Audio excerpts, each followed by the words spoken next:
Praise the lord. హల్లెలూయా. సర్వోన్నతుడైన యేసుక్రీస్తు నామములో మీకందరికీ మా హృదయపూర్వక వందనాలు తెలియజేస్తున్న అభిషేక స్వరం అనే మా కార్యక్రమంకు మరొకసారి మిమ్మల్ని అందరినీ ప్రేమపూర్వకంగా ఆహ్వానిస్తున్నాను. ప్రభునందు ప్రియులారా, మీ అందరూ బాగున్నారా? దేవుని కృపలో మీరు అనుదినము వర్ధిల్లాలి. ప్రతి దినము దేవుడు మీకు తోడుగా ఉండి నడిపిస్తున్నాడు. దేవుడే మీకు తోడుగా ఉన్నాడు. ధైర్యం తెచ్చుకోండి. దేవుడు మిమ్మల్ని అందరినీ ఆశీర్వదించాలి అని మీ అందరి కోసం ప్రార్థన చేస్తూ ఉన్నాం. ప్రతిదినం ఈ కార్యక్రమంలో అందించబడుతున్న సందేశాలు మీరందరూ వీక్షిస్తూ దీవించబడుతున్నారని నమ్ముతున్నాం. ప్రియులారా, ఈ కార్యక్రమంలో అందించబడుతున్న ప్రతి మెసేజ్, ప్రతి సందేశం కూడా యూట్యూబ్లో కూడా మేము అప్లోడ్ చేస్తూ ఉన్నాం. ఒకవేళ ఏ రోజైనా మీరు ఏ సందేశమైనా మీరు వినకపోయినట్లయితే మీరు యూట్యూబ్లో వాటిని వీక్షించవచ్చును. ప్రియులారా, దేవుడు మీకు అందరికీ తోడై ఉండి దీవించున్నట్లుగా, మీ ప్రతి అవసరతలు దేవుడు తీర్చున్నట్లుగా ఈ కార్యక్రమం చూస్తున్న మీ అందరి కొరకు, అలాగే ఈ కార్యక్రమాన్ని స్పాన్సర్ చేస్తున్న దేవుని పిల్లల కొరకు ప్రత్యేకంగా మేము ప్రార్థన చేస్తూ ఉన్నాం. ప్రియులారా, కొన్నిసార్లు కొంతమంది చాలా పేదలైన వ్యక్తులు కూడా వారి ధనాన్ని ఈ పరిచర్యలో అందిస్తూ ఉన్నారు. వారందరిని బట్టి మేము ప్రభువును స్తుతిస్తున్నాం. ప్రియులారా, 2 కాసులు కానుక వేసిన పేద విధవరాల్ని ప్రభు చూశాడు, మర్చిపోలేదు.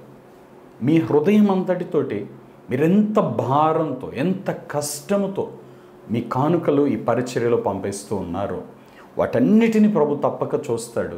మీ కష్టాన్ని చూసి కనికరపడి దేవుడు నిశ్చయంగా మిమ్మల్ని ఆశీర్వదిస్తాడు అని చెప్పగలుగుతాను. ప్రియుల, గ్యారంటీగా నేను చెప్పగలను. మిమ్మల్ని మాత్రమే కాదు, మీరు పొందే ఈ కృప, మీ ఆశీర్వాదం తరతరములకు దేవుడు మీకు తప్పక దయచేస్తాడు.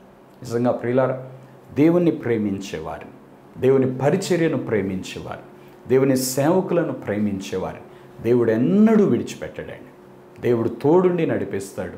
నీతిమంతులు విడవబడుట కానీ, వారి సంతానము భిక్షమెత్తుట కానీ నేను చూచి ఉండలేదు అంటాడు దావీదు. నేను చిన్నవాడనై ఉంటేని ఇప్పుడు ముసలివాడనై ఉన్నాను అంటాడు. నా జీవితకాలం అంతా చూశాను అంటాడు. అదెంతో వాస్తవం ప్రియుల. నేను కూడా నా చిన్నతనం నుండి ఇప్పటి వరకు నేను అనేక మందిని చూస్తూ ఉన్నాను. ఎవరైతే దేవుని ప్రేమిస్తూ ఉంటారో, లేక దేవుని పరిచర్యలను ప్రేమిస్తారు, దేవుని సేవకులను ప్రేమిస్తారు, దేవుడు వారిని ఎన్నడూ విడిచిపెట్టడు. నిశ్చయంగా మీ ప్రతి అవసరతలు దేవుడు తీరుస్తాడు. మీ జీవితంలో గొప్ప ఆశీర్వాదాన్ని దేవుడు నిశ్చయంగా మీకు దయచేస్తాడు. ప్రియులారా, ప్రతిదినం మీరు బైబిల్ చదువుతూ ఉన్నారా? ప్రతిదినం మీరు ప్రార్థన చేస్తూ ఉన్నారా? దేవునితో సహవాసం మీరు విడిచిపెట్టద్దు. దేవుణ్ణి గట్టిగా పట్టుకోండి. ప్రభువు మీకు దొరికే కాలమందే ఆయన వెదకండి అని దేవుని వాక్యం చెప్తుంది. ఇవి ప్రభువు మనకు సమీపముగా దిగి వచ్చిన కాలం. పరిశుద్ధాత్మ దేవుడు ఇప్పుడు మనతో నివసిస్తున్న కాలం. ఇప్పుడు ఈ సమయాన్ని సద్వినియోగం చేసుకోవాలి. ఇది మనం పోగొట్టుకోకూడదు. ఇప్పుడు మీరు గమనిస్తే లోకంలో అనేక రకాలైన ఎంటర్టైన్మెంట్లు వచ్చేసినాయి. ఇప్పుడు టీవీ పెడితే, లేక మొబైల్ పెడితే, ఫ్రీ నెట్ ఇచ్చి ఎంతో టైం వేస్ట్ అవ్వడానికి కారణంగా ఎన్నో ఎంటర్టైన్మెంట్ ప్రోగ్రామ్స్ ఎన్నెన్నో ఉన్నాయి. ఇవన్నీ ఏంటంటే సైతాను నీ సమయాన్ని దొంగిలించటానికి వాడు వేసిన లేక విసిరిన ఒక వల అంతే. నువ్వు ఫేస్బుక్లో రీల్స్ ఎన్ని గంటలైనా చూస్తావు, యూట్యూబ్లో రీల్స్ ఎన్ని గంటలైనా చూస్తావు, ఇన్స్టాగ్రామ్లో రీల్స్ ఎన్ని గంటలైనా చూస్తావు, లేక అనేక రకాలైన వీడియోలు ఎంతసేపు అయినా చూస్తావు. దేవుని వాక్యానికి అంత సమయం ఇచ్చే హృదయం నీకుందా? దేవుని ప్రేమించే ఆ హృదయం నీకుందా? అంతసేపు దేవుని సన్నిధిలో గడపగలవా? రీల్స్ వల్ల ఉపయోగం లేదు, ఈ సిరీస్ల వల్ల ఉపయోగం లేదు, లేక ఈ షార్ట్ ఫిల్మ్స్ వల్ల ఉపయోగం లేదు. కానీ దేవుని సన్నిధిలో గడిపితే దేవుడు మనకు దొరుకుతాడు. దేవుడు మనకు దొరుకుతాడండి. దేవుని ఆశీర్వాదం దొరుకుతుందండి. ఒక్క రాత్రి దేవుని సన్నిధిలో గడిపిన యాకోబు ఇశ్రాయేలుగా మార్చబడ్డాడు. మీ జీవితంలో ఎందుకు మీ శాపం పోవట్లేదు? ఎందుకు మీ దరిద్రత పోవట్లేదు? ఎందుకు ఇంకా ఆటంకాలు అలాగే ఉన్నాయి? వాటన్నిటి ఎందుకు మీరు విరగొట్టలేకపోతున్నారు? మీరు ప్రార్థన చేయనందు చేతనే. కాబట్టి ప్రియుల, ప్రతిదినం పట్టుదలతో ప్రార్థన చేయండి, పట్టుదలతో వాక్యం చదవండి. ఒకప్పుడు కష్టం, సమస్య ఏదైనా వస్తే విశ్వాసులు ఏం చేసేవారంటే ఉపవాసం ఉండి ప్రార్థన చేసేవాళ్ళు. అది పోయిందాక దేవుని పాదాలు పట్టుకొని కన్నీరు విడుస్తూ ప్రార్థన చేసేవాడు. ఈరోజు అటువంటి పట్టుదల కలిగిన ప్రార్థన వీరులను మనం చూడగలమా? మీ కుటుంబంలో అటువంటి వారు ఉన్నారా? ఒకవేళ ఈ కార్యక్రమం చూస్తున్న నీవు దేవుని పక్షంగా అలా ఎందుకు ఉండకూడదు? నీ వల్ల ఉండాలని ఈరోజు దేవుడు ఈ వాక్యం ద్వారా, ఈ కార్యక్రమం ద్వారా దేవుడు నీతో మాట్లాడుతున్నాడు. నువ్వు నీ కుటుంబ పక్షంగా, నీ కుటుంబంలో ప్రతి ఒక్కరి పక్షంగా నీ ఇంట్లో ఉన్న సమస్యలను ఎదిరించి నీ కుటుంబం మీద దాడి చేస్తున్న సైతాను తరిమికొట్టే వ్యక్తిగా నువ్వు ఉండాలి. నువ్వు ఒక యుద్ధం చేసే ఒక సైనికుడిగా లేక సైనికురాలిగా నువ్వు ఉండాలి. దేవుడు నిన్ను బలపరచాలని కోరుకుంటున్నాడు. ఇశ్రాయేలు ప్రజలు మొత్తం భయపడి దాక్కున్న ఆ సమయం గిద్యోను ధైర్యం చేసి వెళ్ళి చాటుగా గోధుమలు దూడగొట్టుకుంటున్నాడు. దేవుడు దాన్ని చూశాడు. గిద్యోను పిలిచాడు. పరాక్రమం గల బలాఢ్యుడా, యెహోవా నీకు తోడై ఉన్నాడు అన్నాడు. గిద్యోను అన్నాడు, నేనే ఒక పిరికోడిని, దేవుడు నాకు తోడుగా ఉంటే నాకు ఈ శ్రమలు ఈ కష్టాలను ఎందుకు వస్తాయి అంటాడు. కానీ దేవుడు అన్నాడు, పరాక్రమం గల బలాఢ్యుడా, నువ్వు యుద్ధం చేయి, దేవుడు నీకు తోడుండి సహాయం చేస్తాడు. గిద్యోను తన జనాంగం అంతటికి జయమిచ్చాడండి. ఒకప్పుడు పిరికోడు, కానీ తర్వాత దేవుడు బలపరిస్తే ఒక గొప్ప యుద్ధశాలి అయ్యాడు. ఈ కార్యక్రమం చూస్తున్న ప్రియ దేవుని బిడ్డ, నీ పట్ల దేవుని చిత్తం అదేనేమో. అందుకే ఈరోజు దేవుడు నీతో మాట్లాడుతున్నాడేమో. నీ కుటుంబంలో ఉన్న సమస్యలని తరిమిగొట్టే శక్తి నీ ప్రార్థనలో నుండి పుడుతుంది, నీ భక్తిలో నుండి పుడుతుంది, నీ విశ్వాసములో నుండి పుడుతుంది. అందుకే పట్టుదలతో ప్రార్థన చేయండి, దేవుని కార్యాలు చూడండి ప్రియులారా. అపోస్తుల కార్యముల గ్రంథ ధ్యానాలు మనం ధ్యానిస్తూ వస్తున్నాం. అపోస్తుల కార్యముల గ్రంథం 17వ అధ్యాయం ప్రారంభం నుంచి ఈరోజు మనం ధ్యానం చేసుకుందాం. వారు అంపిఫొలి అపోల్లోనియా పట్టణముల మీదుగా వెళ్ళి తెస్సలోనికకు వచ్చిరి. ఎక్కడి నుంచి బయలుదేరారు పౌలు శీలలు అంటే మాసిదోనియా ప్రాంతానికి వచ్చారు. మాసిదోనియా ప్రాంతంలో స్వార్థను ప్రకటిస్తూ ఉన్నప్పుడు అక్కడ జరిగిన సంఘటనలలో నుండి వారు అక్కడి నుంచి బయలుదేరి లూదియా ఇంటికి వచ్చారు. ఇప్పుడు లూదియా ఇంటి నుండి వారు బయలుదేరి అంపిఫొలి అపోల్లోనియా పట్టణముల మీదుగా వెళ్ళి తెస్సలోనికకు వారు వచ్చిరి. ప్రియులారా, ఈ తెస్సలోనిక అనేది ఫిలిప్పీకి అంటే మాసిదోనియా లేక ఫిలిప్పీ రెండు కూడా ఒకే పేరు. ఈ ఫిలిప్పీకి పశ్చిమ దిక్కుగా దాదాపు 150 కిలోమీటర్ల దూరంలో ఉన్నటువంటి ఒక ప్రాముఖ్యమైన పట్టణమే ఈ తెస్సలోనిక అనే పట్టణం. ఈ పట్టణంలో పౌలు పరిచర్య ద్వారా సంఘము స్థాపించబడినది. ఈ తెస్సలోనికకు పౌలు వ్రాసిన పత్రికలు 2 పత్రికలు బైబిల్లో మనకి కనబడుతూ ఉంటాయి. మొదటి తెస్సలోనికలకు రాసిన పత్రిక, రెండవసారి తెస్సలోనికలకు రాసిన పత్రిక పౌలు చేత వ్రాయబడ్డాయి, మనకి కనబడుతూ ఉంటాయి ప్రియులారా. ఇప్పుడు పౌలు ఈ అంఫిఫొలి అపోల్లోనియా పట్టణముల మీదుగా వెళ్ళి తెస్సలోనికకు వచ్చిరి. ఇది ఫస్ట్ టైం తెస్సలోనికకు పౌలు రావటం. అక్కడ యూదుల సమాజ మందిరం ఒకటి ఉండెను.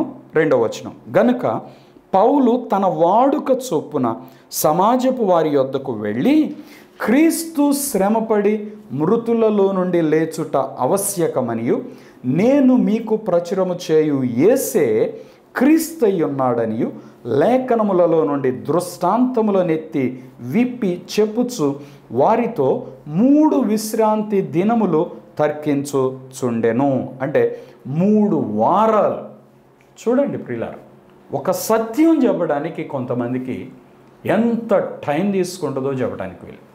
తెస్సలోనికలో పౌలు ఎంత ప్రయాసపడినాడండి.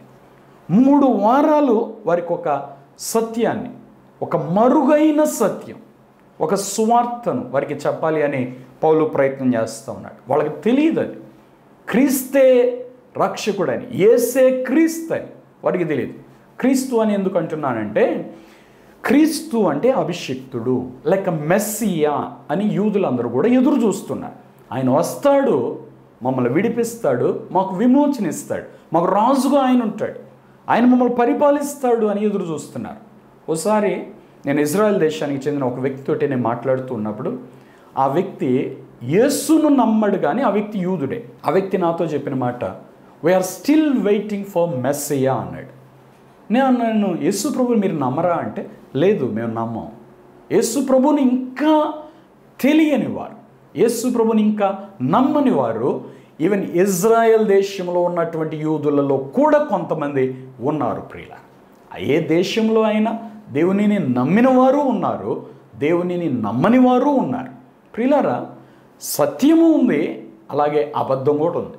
ఇది అన్ని వ్యక్తుల్లో, అన్ని కులాల్లో, అన్ని దేశాల్లో, అన్ని జాతుల్లో కూడా ఇది ఉంది ప్రియులారా.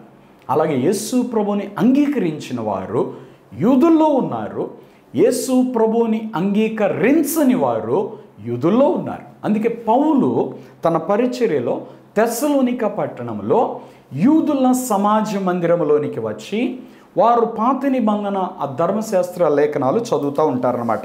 ఆ ధర్మశాస్త్రములో నుండి వాక్యముల్లో నుండి ఆయన ఏమని వారికి చెప్పాలని కోరుకుంటున్నాడంటే, క్రీస్తు శ్రమపడి మృతులలో నుండి లేచుట ఆవశ్యకం, అంటే అత్యవసరం. రక్తము చిందించకుండా పాప క్షమాపణ కలగదు అని వేదాలు చెప్తాయి. బైబిల్ గ్రంథంలో కూడా హెబ్రీయులు రాసిన పత్రిక 9:22లో వ్రాయబడుతుంది. కాబట్టి పాప క్షమాపణ ఒక మనిషికి కలగాలి అంటే రక్తం చిందించబడాలి. అలాగే యేసుక్రీస్తు ప్రభువు సిలువలో కేవలం చనిపోయిన వ్యక్తిగానే ఉంటే దాని ద్వారా రక్షణ కలగదు. ఆయన మృతులలో నుండి లేచుట ఆవశ్యకం, అత్యవసరం. అప్పుడే మనం దేవుని నమ్మగలుగుతాం. ఇప్పుడు చనిపోవటందే ఉందండి, అనేక మంది చనిపోతారు. మరణం అందరికీ వస్తుంది. ఆదాము చనిపోయాడు, దావీదు చనిపోయాడు, సొలొమోను చనిపోయాడు, భక్తులందరూ చనిపోయారు. వాళ్ళెవ్వరి నామములో మనకు రక్షణ కలగదు. యేసు నామములో మాత్రమే రక్షణ కలుగుతుంది. ఎందుకంటే ఆయన మృతులలో నుండి తిరిగి లేచిన రక్షకుడై ఉన్నాడు. యేసు ప్రభు సిలువలో చనిపోయాడు, ఆయన బలియాగం ఇది, ఆయన పరిశుద్ధుడు, ఆయన గొప్ప కార్యాలు చేశాడు అని చెప్పినా కూడా అది మానవులు రక్షించట్లేదు. కానీ ఆయన పునరుద్ధానమే మనలను మృతులలో నుండి లేపుతా ఉంది ప్రియులారా. అందుకే పౌలు వారితో పునరుద్ధానాన్ని గురించి మాట్లాడుతున్నాడు. యూదుల్లో కూడా కొంతమంది పునరుద్ధానాన్ని అసలు నమ్మరు అన్నమాట. మరణంలో నుండి తిరిగి లేస్తామనేది అసలు నమ్మరు. బైబిల్ చెప్తుంది మనుషులు ఒక్కసారే చనిపోతారు, ఆ తర్వాత మరలా అందరూ లేస్తారు, మరలా దేవుని సింహాసనం ముందు నిలబెడతారు, తీర్పు జరుగుతుంది. పునరుద్ధానం ఉంది. అయితే శరీర రీత్యా ఎవరైతే మృతుల్లో నుండి లేస్తారో ఆయనే మెస్సియా, ఆయనే రక్షకుడు, ఆయనే క్రీస్తు. అది పౌలు చెప్పడానికి ప్రయత్నిస్తున్నాడు.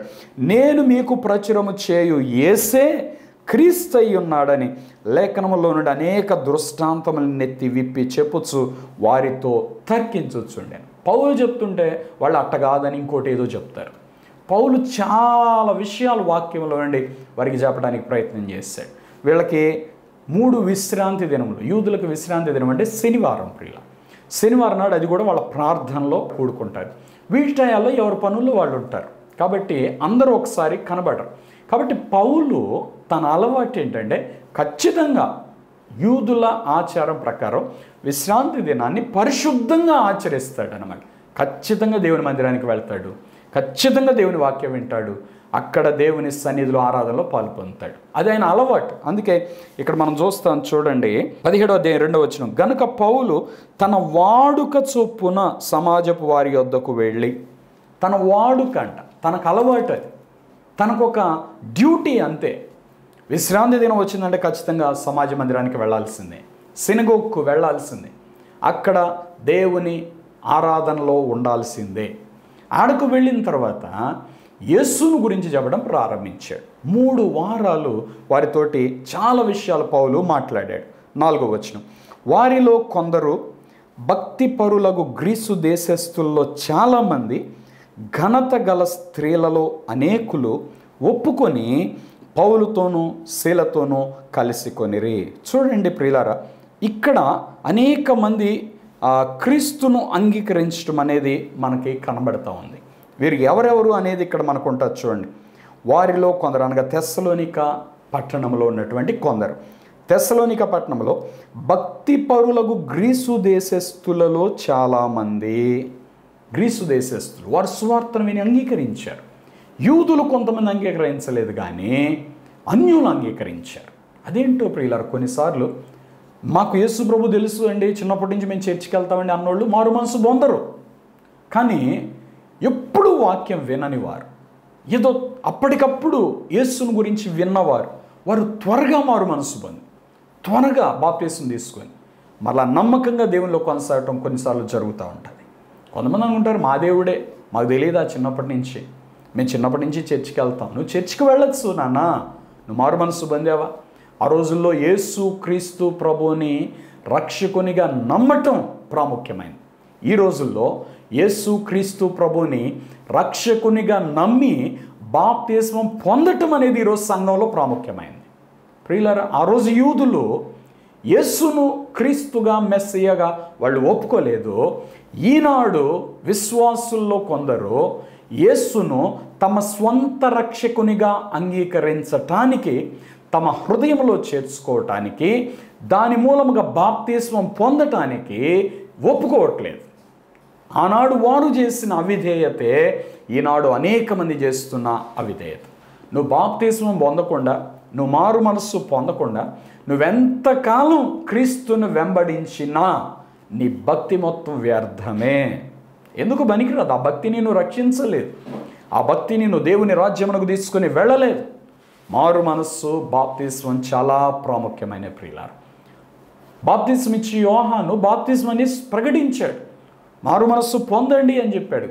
యేసు ప్రభు వచ్చిన తర్వాత కూడా ఆయన చెప్పాడు, సర్వలోకంనికి వెళ్ళి సర్వ సృష్టికి సువార్త ప్రకటించండి, నమ్మి బాప్తిస్మం పొందినవాడు రక్షించబడును, నమ్మని వానికి అంటే బాప్తిస్మం పొందని వానికి శిక్ష విధించబడును అన్నాడు. అందుకే నమ్మకుండా, బాప్తిస్మం పొందకుండా, మారు మనసు పొందకుండా నేను భక్తి చేస్తున్నాను అంటే నువ్వు రక్షణలో లేవు.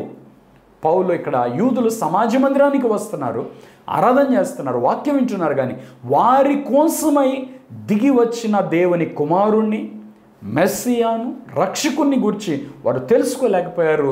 అందుకే ఆయన అంగీకరించలేకపోయారు. కానీ గ్రీసు దేశస్థులు అంగీకరించారు, చాలామంది అంగీకరించారు. తర్వాత ఘనత గల స్త్రీలలో అంటే ప్రముఖులైన స్త్రీలట, వారిలో అనేకులు ఒప్పుకొని పౌలుతో శీలతో కలుసుకున్నారట. చూడండి, కొంతమంది స్త్రీలు త్వరగా స్వార్థను విని రక్షణ పొందుతారు. ఈరోజు కూడా చూడండి, సంఘాలు స్త్రీలు ఎక్కువ మంది ఉంటారు. ఎందుకంటే దేవుని సువార్తను ఆనాడు ఈనాడు కూడా స్త్రీలు ఎక్కువగా అంగీకరించినారు. యేసుప్రభు పునరుద్ధానాన్ని కూడా మొట్టమొదట ధైర్యంగా చూసిన వ్యక్తి ఎవరంటే మగ్దలేని మరి. ఆమె యేసును చూసిందండి. స్త్రీలు ఆదివారం తెల్లవారుగానే ఆయన సమాధిని వెతుక్కుంటూ వెళ్ళారు. ఏ పురుషులు వెళ్ళినట్లు మనకు కనబడలేదు. కొన్నిసార్లు కొంతమంది స్త్రీలు చాలా భక్తి పరులు, దేవుడు అంటే అత్యంత ప్రేమ కలిగిన వారు, వారు దేవుని వెతుకుతూ ఉంటారు. వారికి దేవుడు రక్షకుడిగా దొరుకుతాడు, దేవుడు వారితో మాట్లాడతాడు, దేవుడు వారిని దర్శిస్తాడు, దేవుడు వారి జీవితంలో గొప్ప కార్యాలు చేస్తాడు. ఎంతోమంది స్త్రీలండి ప్రార్థనా పరులైన వాళ్ళు ఉన్నారు. కన్నీరు విడిచారంటే, పట్టుదలతో ప్రార్థన చేశారంటే వాడు చూడని కార్యం అంటూ ఉండదన్నమాట. వాళ్ళు ఏదడిగితే అది దేవుని దగ్గర పొందుకొని తీరుతారు. అలాంటి పోరాడే వ్యక్తులు, ప్రార్థనా పరులు ఎందరో మంది స్త్రీలు ఉన్నారు. ప్రియులారా, భక్తి విషయంలో అత్యంత పట్టుదల కలిగిన వారుగా కూడా కొంతమంది స్త్రీలు ఉన్నారు. ఇక్కడ తెస్సలోనికలో ఘనత కలిగిన స్త్రీలు కూడా వారు సువార్తను అంగీకరించి అనేకులు యేసు పునరుద్ధానుడని ఒప్పుకొని, యేసే క్రీస్తు అని ఒప్పుకొని, యేసే మెస్సియా అని ఒప్పుకొని పౌలుతోనూ శీలతోనూ వారు కలుసుకున్నారు. 5వ వచనం, అయితే యూదులు మత్సరపడి పని పాట లేక తిరుగు కొందరు దుష్టులను వెంటబెట్టుకొని గుంపుకు వచ్చి పట్టణమెల్లా అల్లరి చేయొచ్చు యాసోను ఇంటి మీదబడి వారిని జనుల సభ ఎదుటికి తీసుకుని వచ్చుటకు యత్నము చేసిరి. ప్రియులారా, ఇక్కడ మనం గమనిస్తే ఇక్కడ మనకి యాసోను అనే ఒక ప్రత్యేకమైన వ్యక్తి మనకు కనబడుతూ ఉన్నాడు. ఈ వ్యక్తి పౌలు శీలను స్వార్థ ప్రకటిస్తున్న ఈ అపోస్తలులను తన ఇంటిలో చేర్చుకున్నాడట. అందుకని యూదులు కొంతమంది ద్వేషముతో, కక్షతో, కొన్నిసార్లు కొంతమందికి వాళ్ళు అనుకున్నది జరగకపోతే ఎంత కోపమో చెప్పడానికి వెళ్ళేది. దానికోసం వారు ఎంత కష్టం, ఎంత నష్టం చేయడానికైనా వాళ్ళు ఇష్టపడతారు. ఇలాగే యూదులు కూడా ప్రియులారా, పౌలు శీలలు చెప్పిన మాటకి ఎదిరించిన వారు, వ్యతిరేకించిన వారు సమాజ మందిరంలో ఉన్నారుగా కొంతమంది. వాళ్ళ మాటను కాదని కొంతమంది గ్రీసు దేశస్థులు, కొంతమంది ఘనత కలిగిన స్త్రీలు యేసును రక్షకునిగా అంగీకరించటం వాళ్ళకి నచ్చలేదు.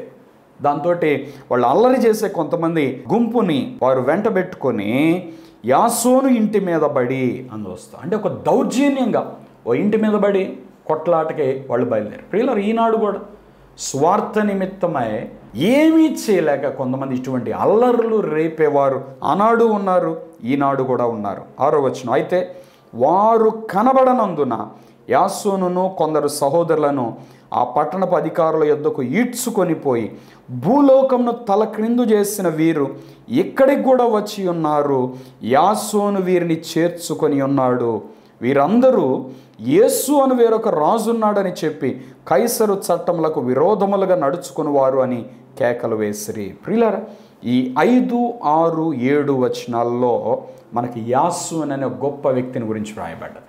ఆ వ్యక్తి తెస్సలోనిక సంఘములో పౌలు శీలలకు ఆతిథ్యం ఇచ్చిన వ్యక్తిగా ఉన్నాడు. కొన్నిసార్లు చూడండి, ఆతిథ్యం ఇవ్వటం అనేది ఎంత గొప్ప ఆశీర్వాదమో అది బైబిల్లో యాసోను అనే ఈ వ్యక్తి పేరు రాయటానికి కారణమైపోయింది. కారణం, ఈ వ్యక్తి అపోస్తలులను తన ఇంట చేర్చుకున్నాడు. ఆ తెస్సలోనిక పట్టణంలో 3 వారాలు సమాజ మందిరంలో వాదనలు జరిగినాయి.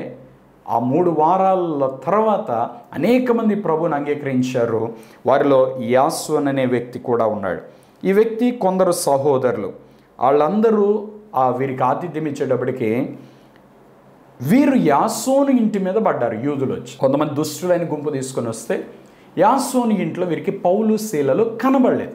వాళ్ళు స్వార్థ ప్రకటించేవారు, ఒక దగ్గర ఎందుకుంటారు, ఏ ప్రాంతానికి వెళ్ళారో ఎక్కడికి ఎలా వెళ్ళిపోయారో మనకు తెలియదు. అయితే అక్కడ కనబడకపోయేటప్పటికి వీళ్ళ కోపం తగ్గలేదండి. వీళ్ళకి యాసోనుని అక్కడున్న కొంతమంది సహోదరులను ఆ పట్టణపు అధికారుల దగ్గరికి ఈడ్చుకొని పోయారు. ఏం తప్పు చేశారు? ఏమీ లేదు. కానీ వీళ్ళ మనసులో ఉన్న ద్వేషం వారిని అలా ఈడ్చుకొని పోయేలా చేసింది. తర్వాత వాళ్ళు అక్కడ అడుగుతున్న ప్రత్యేకమైన మాట, ఇది చాలా ప్రాముఖ్యమైన మాట ప్రియులారా. అపోస్తుల కార్యముల గ్రంథము 17వ అధ్యాయము 6వ వచనంలో రాయబడింది, భూలోకమును తలక్రిందు చేసిన వారు వీరు ఇక్కడికి కూడా వచ్చి ఉన్నారు. ఎవరు వాళ్ళు? పౌలు శీల. భూమిని అంట తలక్రిందులు చేశారట, అంటే కదిలించేశారండి భూలోకాన్ని. దేని చేత? సువార్త చేత. యేసును గూర్చిన వార్త భూలోకమును తలక్రిందులు చేయగలిగిన వార్త.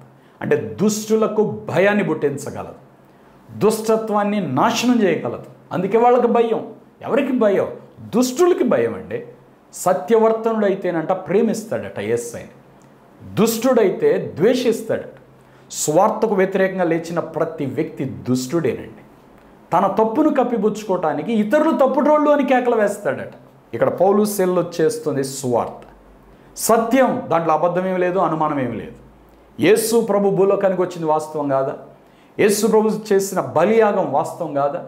యేసు ప్రభు పునరుద్ధానుడై లేచినది వాస్తవం కాదా? మరి అవన్నీ వాస్తవం అయినప్పుడు ఆయనే క్రీస్తు, ఆయనే మెస్సియా, ఆయన లోక రక్షకుడు అన్నది ఎందుకు వాస్తవం కాదు? దాన్ని వీళ్ళు నమ్మలేకపోయారు ప్రియులారా. యాసోను నమ్మాడు, సహోదరులు నమ్మారు.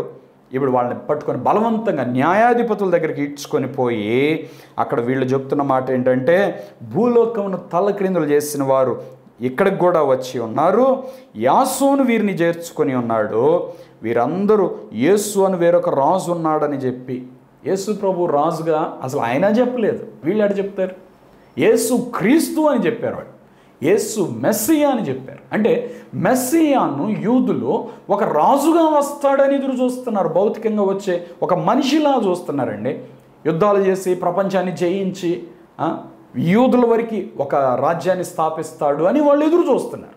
అందుకనే యేసు అని వేరొక రాజు ఉన్నాడని చెప్పి కైసరు చట్టములకు విరోధముగా వీళ్ళు నడుచుకుంటున్నారని వీళ్ళు కేకలు వేశారని.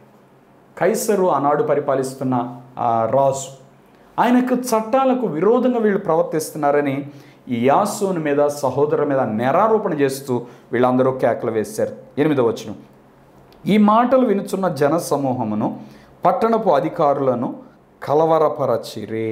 చూడండి, ఆ మాటలు వినగానే ఆడున్న ప్రజలందరూ కూడా కేకలు వేశారండి. కొంతమంది మనుషులకి అసలు జ్ఞానం ఉండదు. అవతల వాళ్ళు ఏమంటే దానికి ఓకే ఓకే అని కేకలు వేసేస్తారు అంతే. అసలు అది వాస్తవమా కాదా అని కూడా ఆలోచించరు అనమాట. యేసు ప్రభుని అందరూ హోసన్నా అంటే ఆడున్న వాళ్ళందరూ హోసన్నా హోసన్నా హోసన్నా అన్నారు. మరి నువ్వు హోసన్నా అని కనపరిచావు కదా. ఆదివారం నాడు హోసన్నా అని కేకలు వేశారు. శుక్రవారం వచ్చేటప్పటికి శుక్రవారం నాడు ఏమని కేకలు వేశారు? సిలువ వేయము సిలువ వేయము అని కేకలు వేశారు. ఆడ హోసన్నా అని కేకలు వేశారు, ఏడో సిలువ వేయము అని కేకలు వేశారు. అంటే అసలు వీళ్ళకి ఏమన్నా జ్ఞానం ఉందా? ఏం మాట్లాడుతున్నారో ఏమన్నా తెలుసా? ఇట్లా ఇక్కడ కూడా జనసమూహం కలవరపడిపోయారట. వారు యాసోను వద్దను మిగిలిన వారి వద్దను జామీను తీసుకొని వారిని విడుదల చేశారు. అంటే జైల్లో వేసేటప్పటికి అందరూ కలవరపడి అధికారులను కలవరపరిచి రకరకాల మాటలు పుట్టి ఇవన్నీ అయిపోయేటప్పటికీ ఇక వాళ్ళందరూ ఏం చేశారంటే వీళ్ళని అరెస్ట్ చేసి జామీను తీసుకుని వీళ్ళని విడుదల చేశారు. అంటే వార్నింగ్ ఇచ్చి అబాయిటాడు ఇంకెప్పుడు చేయొద్దు, మీ మీద ఇది ఒక నేరంగా ఉంది, ఇంక ఇలాంటి మీరు చేయొద్దు అని వాళ్ళు పంపించారట. అపోస్తలను కూడా అలాగే బెదిరించారు. వాళ్ళు అన్నారు, ఈ నామముని ప్రకటించకుండా మేము ఎట్లుంటాం, ఈ నామము నిమిత్తమై శ్రమ పడటమైనా మాకు ధన్యతే.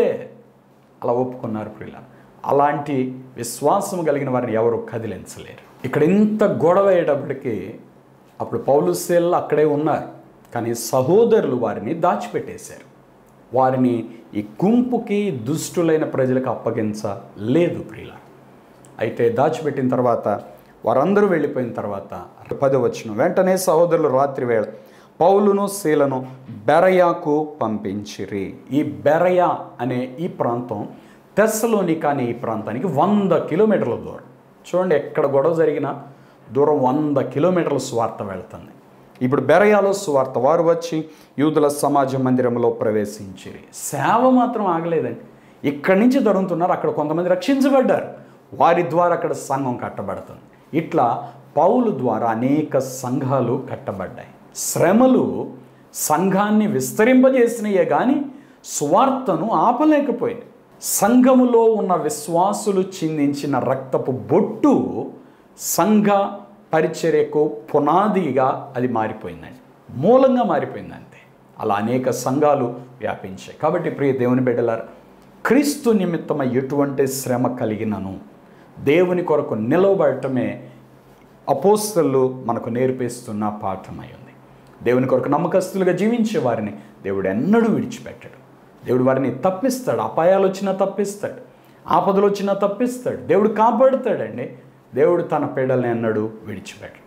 ఎటువంటి శ్రమలోనైనా ఎటువంటి ఆపదలో అయినా దేవుడు వారిని కాపాడుతాడు. నిన్ను రక్షించుటకై, నీకు సహాయము చేయుటకై చాపబడిన దేవుని హస్తం ఎప్పుడూ సిద్ధంగానే ఉంది. యెషయా గ్రంథం 59:1 ఉంది, నేరకుండునట్లు యెహోవా హస్తం కొరచ కాలేదు, విననేరకుండునట్లు ఆయన చెవులు మందం కాలేదు. రక్షించకుండా ఉండటానికి ఆయన చెయ్యి కొరచవల, బలహీనమవల. అది బలమైన హస్తం, సాహస కార్యములు చేయగలిగిన హస్తం. దేవుడు నీ జీవితంలో గొప్ప కార్యాలు చేయగలడు. కాబట్టి ప్రియులారా, విశ్వాసులారా, ధైర్యం తెచ్చుకోండి, పట్టుదలతో ప్రార్థన చేయండి, దేవుని మీద ఆధారపడండి. మీ శ్రమలలో ఇంకను మీ విశ్వాసం పెరగాలి, మీ భక్తి పెరగాలి, మీ ప్రార్థనా జీవితం పెరగాలి.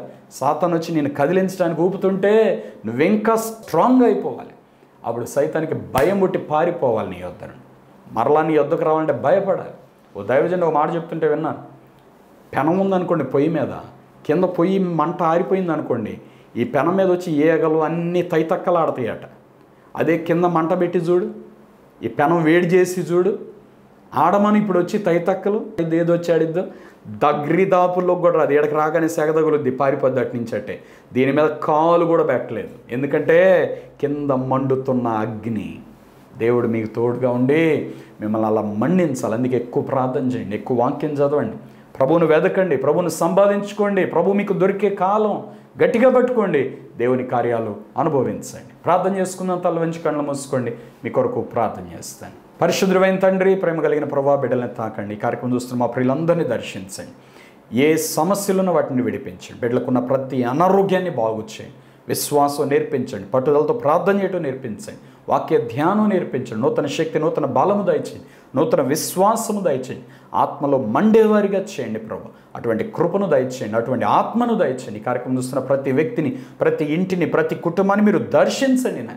బలమైన ఆత్మతో నింపండి. ఎంత చక్కని మాటలను, వీరు భూలోకమును తల్లక్రిందులు చేయవారు, ఎక్కడ కూడా వచ్చారనే మాట మేము వింటున్నాం. అటువంటి శక్తి కలిగిన ప్రార్థనా పరులు మీరు లేవనెత్తండి, అటువంటి బలమంతుల్ని మీరు లేవనెత్తండి.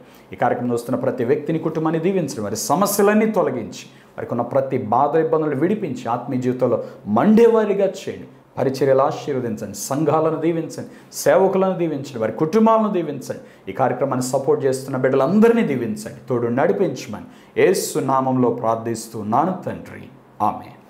ప్రియులారా, ఈరోజు కార్యక్రమం ద్వారా మీరు దీవించబడారని నమ్ముతున్నాం. మీరు పొందిన మేలు మీ ఆత్మీయ వాళ్ళు తప్పకుండా మాకు తెలియపరచండి. ఈ కార్యక్రమం మీకు దీవెనకరంగా ఉంటే తప్పకుండా ఒక కార్యక్రమాన్ని స్పాన్సర్ చేయండి. దేవుడు మిమ్మల్ని దీవించును గాక. God bless you. ఆమేన్. మీ ప్రేమపూర్వక కానుకలు చెక్ ద్వారా లేక డిడి ద్వారా లేక ఆన్లైన్ ట్రాన్స్ఫర్ ద్వారా మాకు పంపించుటకై మా account number 115894449296. State bank of India, IFSC code SBIN 00212232.